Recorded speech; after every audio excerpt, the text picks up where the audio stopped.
नमस्कार, स्वागत है आपका मेरे यूट्यूब चैनल एचडी पॉइंट पर सोहम मिश्रा में। पिछले कुछ दिनों से मैं वीडियो नहीं डाल पाया, इसका रीजन था कुछ, वो मैं आपको बता नहीं सकता हूँ। फिलहाल देखते हैं, आज हम नया वीडियो लेकर आए हैं। इसका नाम है प्रीपोजिशन। प्रीपोजिशन एक ऐसा वर्ड है जिसको पढ़ने के बाद लोग सोचते हैं कि प्रीपोजिशन एक बहुत बड़ी कोई चीज होगी, विषय होगी जिसको हम जान नहीं पा रहे हैं। हालांकि विषय क्षेत्र है वो बहुत बड़ा है वास्तव में, लेकिन देखेंगे इसको आप थोड़ा शॉर्ट करके देख लेंगे और समझ में आ जाएगा इसकी गारंटी मेरी। थोड़ा ध्यान देकर वीडियो देखेंगे, पूरा वीडियो देखेंगे। वीडियो देखने के बाद अगर आपको वीडियो अच्छी लगती है तो आप लाइक करेंगे और सब्सक्राइब भी करेंगे। देखते हैं, प्रीपोजिशन का मतलब होता है प्री और उसके बाद प्लस पोजीशन। प्रीपोजिशन का मतलब होता है जो पहले आए। आप पहले किससे आए, इसकी डेफिनेशन अंग्रेजी में होती है। आप preposition is a word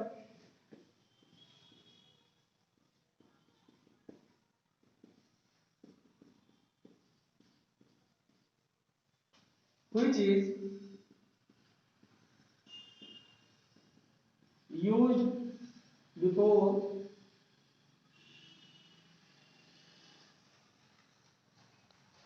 noun or pronoun.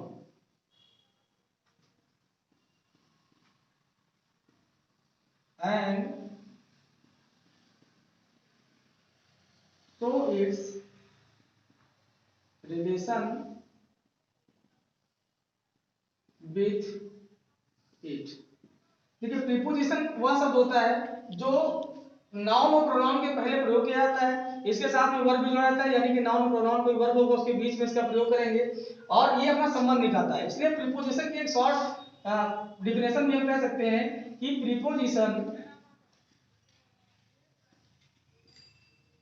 Preposition is a relative word. Relative word का मतलब ये होता है संबंध सूचक, यानी कि अपना संबंध दिखाता है किसी नाउन प्रोनाउन से। वर्ब के और किसी नाउन प्रोनाउन के बीच में इसका यूज किया जाता है। सबसे पहले हम जानेंगे कि प्रीपोजिशन जो होता है ये कौन कौन से होते हैं। पहला आपने वर्ड सुना होगा ऑन, दूसरा सुना होगा अपॉन और तीसरा होता है ओवर। इन तीनों का यूज कैसे करेंगे, इसमें बिटवीन आता है, बीनीथ आता है। प्रीपोजिशन तीन तरह के होते हैं, सब जानते हैं। सिंपल प्रीपोजिशन होता है, फ्रेज होता है, कंपाउंड होते हैं। बहुत सारे प्रीपोजिशन के डेफिनेशन दिए जाते हैं, लेकिन इनका यूज कैसे किया जाएगा। सबसे पहले हम ऑन देखते हैं, फिर अपॉन देखेंगे, फिर ओवर देखेंगे। थोड़ा चित्र के माध्यम से बताने का प्रयास करेंगे। देखिएगा, जैसे कोई मेज है, उस पर कोई वस्तु रखी हुई है, तो अगर वो वस्तु टच कर रही है मेज को, यानी कि उसको छू रही है, उस पर रखे हुए उसको छू रही है, तो वहां पर हम किसका यूज करते हैं, ऑन का यूज करते हैं। लेकिन अगर कोई वस्तु है और वो बीच में लटक रही है, यानी कि उसका कोई भी भाग मेज से टकराया हुआ नहीं है, वो चीज हवा में है और किसी चीज के माध्यम में लगा हुआ, तो वहां पर हम अपॉन का यूज करते हैं। और साथ में ही कोई भी वस्तु है या कोई चीज छत के माध्यम से या किसी रेलिंग के माध्यम से, दो तरह की दीवारों से या चार दीवारों से या किसी माध्यम से, उसका माध्यम दो या तीन से अधिक कोई माध्यम बन जाता है, तो ऐसी स्थिति में हम इसका यूज करते हैं, ओवर का यूज करते हैं। जैसे एग्जांपल के माध्यम से देखेंगे, अगर यहां देंगे इसको हम बॉल मान लें, तो हम पहले एग्जांपल में क्या लिखेंगे, the ball is on the table. अगर दूसरा देखेंगे तो हम क्या लिखेंगे, द फैन लिख लेंगे, the fan is upon my head. और तीसरा देखेंगे कि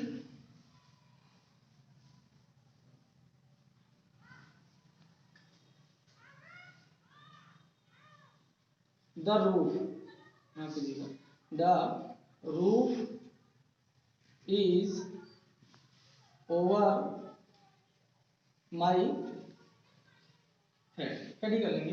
देखो यहाँ होता क्या है, जो पंखा होता है बीच में लटका होता है, बीच में लटका होने का मतलब है छत के सहारे होता है, वो ना जमीन पर होता है ना आसमान में होता है, इसलिए वहां पर हम किसका यूज करते हैं, अपान का यूज करते हैं। और जो बॉल है, आपको पता है कि बॉल अगर टेबल पर रखी होगी तो टच कर रही होगी, वहां पर हम ऑन का यूज करते हैं। साथ में छत के लिए, छत में चार दीवारें होती हैं या दो दीवारों से टिका होगा छत, या किसी बीम के साथ रुका होगा, कुल मिला के उसमें कोई को सहारा होगा, दो चार तीन चीजों का, इसलिए उसको ओवर का यूज करते हैं। इसलिए जो हमारे शहरों में ओवर ब्रिज बनाया जाता है उसको ओवर ब्रिज कहा जाता है, ऑन ब्रिज या ऑन ब्रिज नहीं कहा जाता है, ओवर ब्रिज कहने का ही तरीका होता है। साथ में इसके हम एक अगला देखेंगे, अगली जो प्रीपोजिशन की श्रेणी में आता है वो बिटवीन आता है और एमंग आता है। दो वर्ड आते हैं, एक होता है बिटवीन और इसी में दूसरा आता है एमंग। दोनों का मतलब क्या होता है? बीच में। हिंदी में इसको कहते हैं बीच में। दोनों का मतलब बीच में होता है, लेकिन दोनों का यूज कहाँ किया जाता है? सबसे पहले हम बिटवीन का यूज देखेंगे। तो बिटवीन का यूज कहाँ किया जाता है? दो वस्तुओं या व्यक्तियों के बीच के लिए। जब कोई दो वस्तु होंगे या व्यक्ति होंगे उनके लिए हम कोई चीज का यूज करेंगे तो हम हमेशा बिटवीन, बीच के लिए बिटवीन का यूज करेंगे। इसका एग्जांपल हम देख लेते हैं।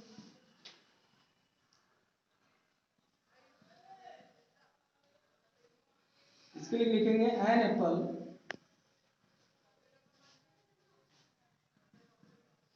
is divided between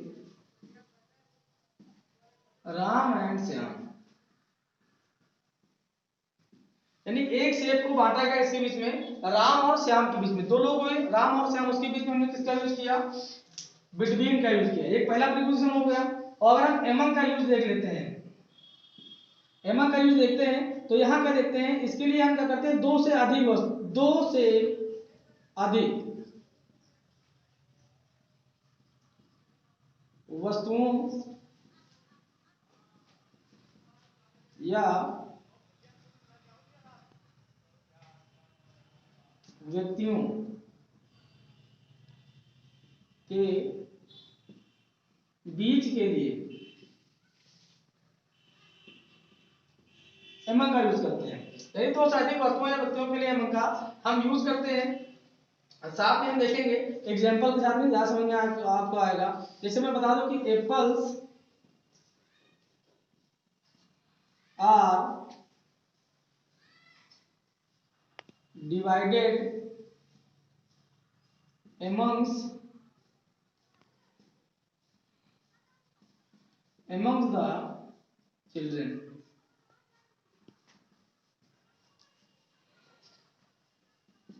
चिल्ड्रंस यानी कि बच्चों के बीच में। अब बच्चे दो से अधिक होंगे, एक बच्चों के बीच में जो एप्पल थे से भी अधिक हैं, वो डिवाइडेड किए गए, बांटे गए हैं। यहाँ एमंग का यूज किया गया। यहाँ बिटवीन का यूज किया, दो लोगों की बात थी, दो लोगों से अधिक की बात आई तो हमने एमंग का यूज किया।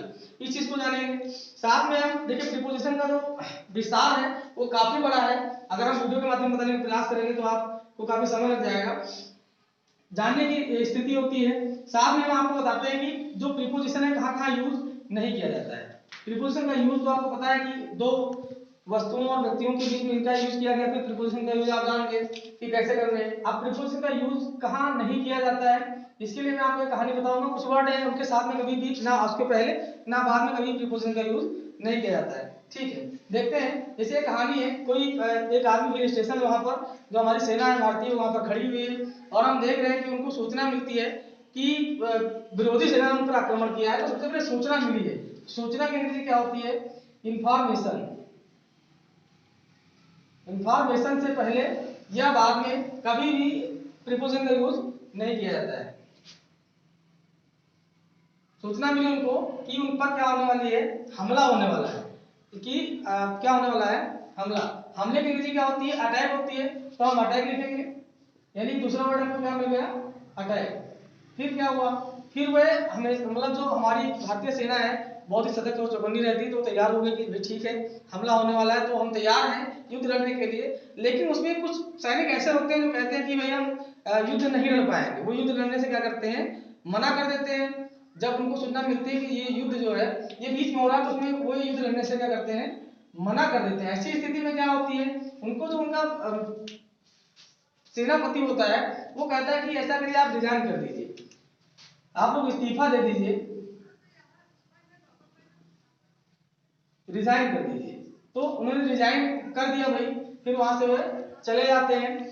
फिर जब रिजाइन तो युद्ध होता है, वो एक फाइट करते हैं। ठीक है, युद्ध लड़ते हैं, फाइट करते हैं। और फाइट करने के बाद फिर क्या होती है, भारतीय सेना क्या होती है, जीत जाती है। फाइट करती है और भारतीय सेना जीत जाती है। जीतने के बाद क्या होता है, वो एक वीडियो के माध्यम से संदेश देते हैं पूरे देश को। जो मेजर साहब होते हैं वो कहते हैं कि हम भारत से प्रेम करते हैं। क्या कहते हैं कि भारत से हम प्रेम करते हैं और शत्रुओं से क्या करते हैं, घृणा करते हैं। शत्रुओं से घृणा करते हैं और हम भारत से हमको आज भी प्रेम था, यानी कि हमको भारत से आज भी प्रेम था, तो आज भी प्रेम है, और कल भी था, यस्टरडे का यूज करेंगे।